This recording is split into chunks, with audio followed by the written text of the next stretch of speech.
کہانیاں دل کا حال جان لیتے ہیں.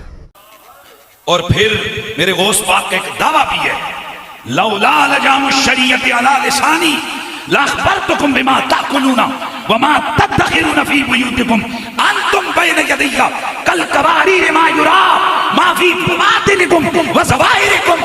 غوث پاک فرماتے ہیں اللہ کی قسم اگر میری زبان پر شریعت کی لگام نہ ہو، لوگوں جو گھروں سے کھا کے آتے ہو وہ بھی تمہیں بتا دوں، جو چھوڑ کے آتے ہو وہ بھی تمہیں بتا دوں. تم میرے سامنے آتے ہو، تمہاری حیثیت اس بوتل کی سی ہوتی ہے جو شیشے کی بوتل ہو، جو اندر ہوتے باہر سے نظر آتا ہے.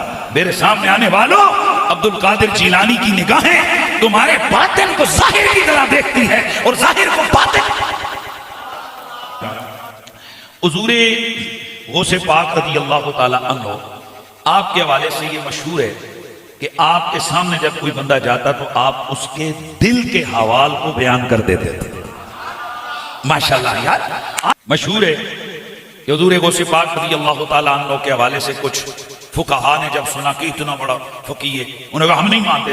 چنانچہ بغداد اور اس کے دائیں بائیں سے 100 فقہا آپ کے امتحان کے لیے آئے کہ یار مشہور ہو گیا اتنا عبد القادر جیلانی، تو ادھر فارس کے علاقے سے آ کر یہاں عربیوں میں توجہ، عربیوں میں آ کر یہ اتنا مشہور ہو گیا، چلو ہم اس کا امتحان لیتے ہیں. بڑے ادق مسائل کو بڑی محنت کر کے سب نے میٹنگ کر کے کئی دنوں کی محنت شاقہ کے بعد 100 کوسچن سب نے اکٹھے کیے، ون بائی ون. ایک ایک فقیہ نے ایک ایک مشکل ترین جو فقہ کے مسائل تھے اس کو جناب اکٹھا کیا. تو یہ 100 بندہ آیا، ٹائم لیا جی ہم آپ سے ملاقات کرنا چاہتے ہیں. حضور غوث پاک کے پاس جب یہ بغداد شریف میں پہنچے تو غوث پاک رضی اللہ تعالیٰ عنہ نے سر جھکایا. آپ کی سینے اثر سے ایک نور کی کرن پھوٹی اور ان تمام کے سینوں کی طرف وہ چمک گئی، تو جس کے ذہن میں جو کچھ تھا سب کچھ بھول گیا. اب سر جھکا کر بیٹھے ہوئے ہیں. ثم صعد الکرسی واجاب الجمیع اما کان عندهم فاعترفوا بذا. تفریل خاطر الفاتر اور طبقات کے اندر موجود ہے، نزہۃ الخاطر کے اندر ہے، جامع کرامات میں دیگر کتب کے اندر موجود ہے کہ جس وقت ان کو سب کچھ بھول گیا، سمجھ ہی نہیں آ رہی ہے کہ کیوں آئے ہیں. کیا آپ پوچھ رہے ہیں کیوں آئے ہو، وہ منہ دیکھ رہے ہیں جی کیوں آئے. پھر غوث پاک ممبر پہ بیٹھے اور آپ نے فرمایا تو فلاں فلاں جگہ سے آئے، یہ سوال لے کے آئے، تیرا یہ جواب ہے. تو فلاں جگہ سے آئے، یہ سوال لے کے آئے، تیرا یہ جواب ہے. تو فلاں جب 100 کے 100 کا نام لے کر ان کے خود سوال کر کے ان کا علمی جواب دیا، اب وہ 100 کا 100 تھا کہ کھڑا ہوا، سر جھکایا، ہاتھ چومے اور کہنے لگے جو سنا تھا اس سے بڑھ کے پایا ہے. واقعی تم علوم ظاہری کے بھی ماہر ہو، تم علوم باطنی کے بھی ماہر ہو. بھائی اور تھوڑی سی بات کر دوں. حضور غوث پاک رضی اللہ تعالیٰ عنہ کی خدمت اطہر میں امام ابن جوزی رحمۃ اللہ تعالیٰ علیہ، یہ بہت بڑے محدث اور بہت بڑے عالم تھے. کون؟ امام ابن جوزی رحمۃ اللہ تعالیٰ علیہ. تو ایک دن یہ گزر رہے تھے بغداد سے، کہ لگی یار سنا ہے کہ یہاں عبد القادر جیلانی نام کا کوئی بندہ ہے اور بڑا واعظ ہے اور بڑے علوم کے اس کے چرچے سنے، آؤ ذرا دیکھتے ہیں کہ کون ہے. جمعے کا دن ہے، ابن جوزی سامنے بیٹھ گئے. حضور غوث پاک آئے، ممبر پہ بیٹھے، قرآن کی آیت پڑھی، ایک تفسیر کی، دوسری کی، تیسری کی، چوتھی کی، پانچویں کی، 11 تفسیریں بیان کی، 11 معانی بیان کیے. اب ابن جوزی رحمۃ اللہ تعالیٰ علیہ یہ سب سنتے رہے اور دل میں کہتے رہے یہ تو میرے بھی علم میں ہے، یہ تو میرے بھی علم میں ہے، یہ تو میرے بھی علم میں ہے، یعنی یہ تو کڑی کوئی نویں گل ہے، یہ تو میرے بھی علم میں ہے. اب وہ ادھر بیٹھ کے کہہ رہے میرے علم میں ہے. غوث پاک نے ممبر سے آواز لگائی جو کچھ تیرے علم میں تھا ہم نے پہلے وہ بیان کیا، اب ہم وہ بیان کرتے ہیں جو ہمارے علم میں ہے. پھر آپ نے مزید معانی بیان کیے، 40 معانی جب اس آیت مبارکہ کے بیان کیے، ہر معنی کی توجیہ بیان کی، ہر معنی کی توضیح بیان کی اور اس کو قرآن و سنت سے ثابت کیا. اب حالت یہ تھی کہ پہل سر ہلاتے رہے ابن جوزی، اور اب جس وقت آپ نے 40 معانی بیان کر کے فرمایا یہ تو کال کا مسئلہ تھا، اب ہم حال سے سمجھاتے ہیں کہ یہ آیت کیا کہتی ہے. ایک نگاہ ڈالی، تمام مجمع نے گریبان چاک کر دیے. وہ ابن جوزی جو امتحان لینے آیا تھا اب امامہ ادھر پڑا ہے، کپڑے ادھر پڑے ہیں، جبہ ادھر پڑا ہے، اور آ کر قدموں سے لپٹ کے کہتا ہے واللہ عبد القادر جیلانی کال کا مسئلہ تو زمانے سے پڑھ رہے ہیں، جو تم نے حال سے سمجھایا یہ پہلی دفعہ سمجھا ہے.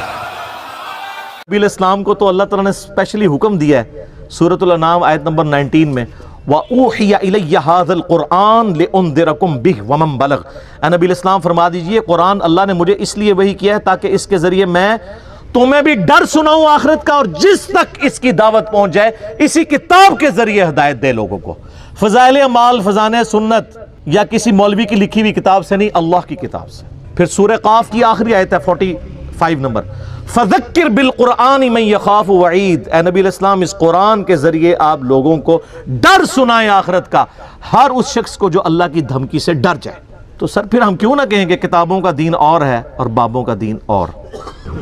آپ کو پتہ ہے یہ بڑی مشہور حدیث ہے بخاری اور مسلم دونوں میں، سیدنا اسامہ ابن زید سے متعلق۔ ایک جنگ کے دوران کافر سے مڑ بھیڑ کے دوران جب وہ کافر ان کی تلوار کے نیچے آیا تو اس نے کلمہ پڑھ دیا، لیکن انہوں نے پھر بھی اسے قتل کر دیا۔ بعد میں قلق تھا، نبی علیہ السلام کی خدمت میں حاضر ہوئے کہ یا رسول اللہ اس طرح لڑائی ہوئی، وہ میری تلوار کے نیچے آیا، کلمہ پڑھ دیا، پھر بھی میں نے اسے قتل کر دیا۔ تو نبی علیہ السلام فرمایا تو نے اسے کیوں قتل کیا؟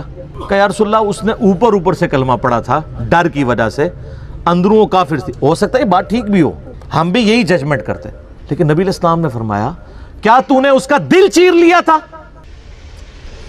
تو صحابہ نے تو نہیں کہا یا رسول اللہ کہ اولیاء اللہ دل کا حال جان لیتے ہیں تو ہم تو اولیاء کے امام ہیں، جی میں نے دل چیر لیا تھا۔ اور جو کہہ رہا تھا اس کو بھی پتا تھا میں کیا کہہ رہا ہوں، کہ کوئی نہیں دل چیر سکتا، صرف نبی کو وحی کی تائید حاصل ہوتی ہے۔ پھر آپ نے فرمایا اسامہ تو کیا کرے گا جب قیامت والے دن وہ کلمہ پڑھتا ہوا اللہ کے حضور تیرے خلاف مقدمہ قائم کرے گا؟ اسامہ تو کیا کرے گا؟ اسامہ تو کیا کرے گا؟ اسامہ تو کیا کرے گا؟ نبی علیہ السلام یہ الفاظ ریپیٹ کرتے رہے۔ سیدنا اسامہ کہتے ہیں میری خواہش ہوئی کاش آج سے پہلے میں کافر ہوتا اور آج کلمہ پڑھ کے مسلمان ہوا ہوتا، کم از کم میرا یہ گناہ تو دھل جاتا۔ ہوئے ہوئے، اسامہ ابن زید عام بندہ نہیں۔ صحیح بخاری میں حدیث ہے کہ نبی علیہ السلام زانوں پہ ایک طرف حسن ابن علی کو بٹھاتے تھے تو دوسرے طرف اسامہ ابن زید کو، حضور کے بچوں کی مانت، پوتا حضور کا صلی اللہ علیہ وآلہ وسلم۔ بڑے بڑے صحابہ غصے کی حالت میں نبی علیہ السلام کو اپروچ نہیں کرتے تھے تو اسامہ ابن زید سے سفارش کرواتے تھے۔ وہ جو بخاری مسلم میں حدیث ہے جب فاطمہ نامی عورت کی چوری کا مقدمہ آیا اور نبی علیہ السلام کو سفارش کی گئی، وہ بھی اسامہ کے ذریعے کی گئی تھی، لیکن حضور نے ادھر بھی لحاظ نہیں کیا۔ آپ نے فرمایا تم لوگ مجھے سفارشیں کرواتے ہو، اللہ کی قسم تم سے اگلے لوگ اس لیے تباہ و برباد ہوئے، ان کے اشرافیہ کے لیے الگ قانون ہوتے تھے اور عام لوگوں کے لیے الگ۔ اللہ کی قسم اگر میری بیٹی فاطمہ بھی چوری کرتی میں اس کے بھی ہاتھ کٹوا دیتا، مجھے اپروچ کرتے ہو تم۔ یہ ہے اسامہ ابن زید۔ اور اب ذرا مجھے بتائیں جو کہتے ہیں جی بزرگ دلوں کے حال جان لیتے ہیں، کہتے ہیں آپ رائے ونڈ چلے جائیں، آپ ملتان شریف چلے جائیں، کسی بھی شریف جگہ پہ چلے جائیں تو مرید وہ ڈر ڈر کے بیٹھے ہوتے ہیں جی بزرگ دل کا حال جان لیتے ہیں۔ میں نے کہا نا، پرانیاں گلاں، پرانے فرقے، پرانے بزرگ۔ میں یہ چیلنج کرتا ہوں، میں اپنی میکینیکل انجینئرنگ میں سے مشین ڈیزائن کا یا اسٹرینتھ آف مٹیریل کا ایک فارمولہ میکینکس آف مٹیریلز کا لکھ کے دیتا ہوں کاغذ کے اوپر، کوئی دنیا کا بزرگ مجھے دیکھ کے پڑھ کے بتا دے۔ ہاں اگر وقت کا پیغمبر ہو وہ پڑھ کے بتا سکتا ہے کیونکہ اسے وحی کی تائید حاصل ہوگی۔ نبی علیہ السلام کو کئی مواقع کے اوپر آپ کو پتہ ہے کافروں نے سوال کیے ہیں، نبی علیہ السلام کو نہیں پتا تھا، اللہ نے صورتیں نازل کر کے جواب سکھا دیے۔ قصہ موسیٰ اور خضر سکھایا، حضرت یوسف علیہ السلام کی بایوگرافی سکھائی، ذوالقرنین بادشاہ سے متعلق سکھایا سورۃ الکہف میں۔ نبی علیہ السلام کے پیچھے اللہ ہے۔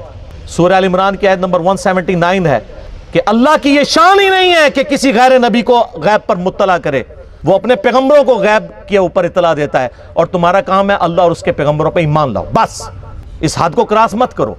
تو نبی علیہ السلام کو اگر یہ چیلنج دیا جائے وقت کے پیغمبر کو، وہ پڑھ کے سنا بھی دے گا، اس کو اللہ آنے واحد میں سب کچھ سکھا دے گا۔ بابوں کو اس لیے میں چیلنج کر رہا ہوں کہ تمہارا تو کہنا ہے کہ ہمارا اللہ سے تعلق ہے، اللہ کو تو آتی ہے نا انجینئرنگ، پڑھ کے بتاؤ۔ تم کہتے ہو ہم دلوں کے حال جانتے ہیں، ہمیں کشف القبور ہوتا ہے، وہ بھی کہانیاں۔ صحیح مسلم میں حدیث ہے، بخاری میں بھی اس کا کچھ حصہ ہے۔ ایک مدعم نامی غلام تھا نبی علیہ السلام کا، خیبر کے موقع پر نامعلوم تیر لگا، وہ شہید ہو گیا۔ صحابہ نے کہا سیدھا جنتی ہے۔ آپ فرمایا تم جنتی کہہ رہے ہو، اس نے تو مال غنیمت کی ایک چادر چرائی تھی جو آگ کی پہنا دی گئی ہے اس کے اوپر، میں دیکھ رہا ہوں۔ تو صحابہ کرام فوراً گھروں کو لوٹے، اگر کسی نے کوئی رسی کا ایک ٹکڑا بھی یہ سمجھ کے اٹھایا تھا نا اس کی تو خیر ہے، وہ بھی لا کے مال غنیمت میں جمع کروایا کہ یہ سر وہ لوگ سمعنا و اطعنا تھے، سننے والے اور ماننے والے۔ تو صحابہ کرام کو تو سامنے میت کے اوپر آگ کی جو چادر نظر نہیں آئی ہے۔ بخاری مسلم میں حدیث ہے، نبی علیہ السلام گزر رہے تھے، آپ رک گئے، آپ کا خچر بدک گیا، کیونکہ آپ علیہ السلام اس پہ بیٹھے ہوئے تھے، اس کی برکت سے اللہ نے اس کو بھی دکھا دیا۔ ویسے بھی بخاری مسلم میں حدیث ہے کہ ایک مناظر جو ہیں وہ جن و انس کے علاوہ ساری مخلوقات دیکھتی ہیں۔ آپ فرمائیں 2 قبر والوں کو عذاب ہو رہا ہے، ایک پیشاب کے چھینٹوں سے نہیں بچتا تھا، دوسرا چغلی کھاتا تھا، پھر آپ نے ایک ٹہنی توڑ کے اس کے 2 حصے کر کے لگایا، فرمایا جب تک یہ ہری رہیں گی ان کے عذاب میں تخفیف ہوتی رہے گی، نبی علیہ السلام کی مبارک ہاتھوں کی برکت سے۔ تو صحابہ کرام کو تو عذاب قبر نظر نہیں آیا، کہانیاں دل کا حال جان لیتے ہیں۔ سر اب زمانہ بدل چکا ہے، اب ہر طرف صدا ہے کیا کہ نہ میں وابی نہ میں بابی، میں ہوں مسلم، علمی کتابی، یہ علمی کتابی بات ہے۔